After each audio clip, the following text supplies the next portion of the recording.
अर्शिया नाम का मतलब क्या है? अर्शिया नाम कितना मशहूर है और इंटरनेट की दुनिया में कितना वायरल है? अर्शिया एक इस्लामी नाम है और ये नाम लड़कियों के लिए इस्तेमाल किया जाता है। अर्शिया नाम का मतलब परी है। अर्शिया की इब्तदाई तारीख उर्दू ज़बान से निकलती है। इंटरनेट की दुनिया में अर्शिया नाम की शोहरत में 2010 से तेज़ी देखने में आई।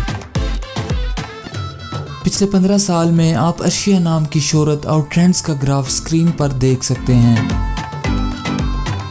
आइए अब अर्शिया नाम के कुछ ऐसे फैक्ट्स देखते हैं जो इसे दूसरे नामों से मुनफरिद बनाते हैं।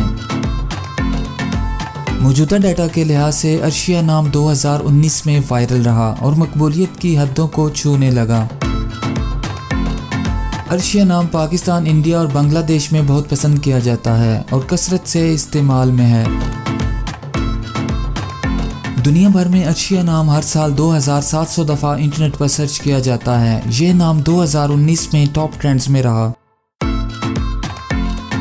अर्शिया नाम चाइनीज़ और हिंदी में कुछ इस तरह लिखा जाता है। अगर आपका नाम अर्शिया है तो कमेंट्स में अपना पूरा नाम लिखें ताकि हम आपके लिए अलग से वीडियो बना सकें। ये वीडियो आप अर्शिया नाम की किसी दोस्त के साथ शेयर कर सकते हैं। यकीनन वो इसे बहुत पसंद करेंगी। इस चैनल पर आप मज़ीद हज़ारों इस्लामी नामों के मानी, ट्रेंड्स और शोहरत का डाटा देख सकते हैं।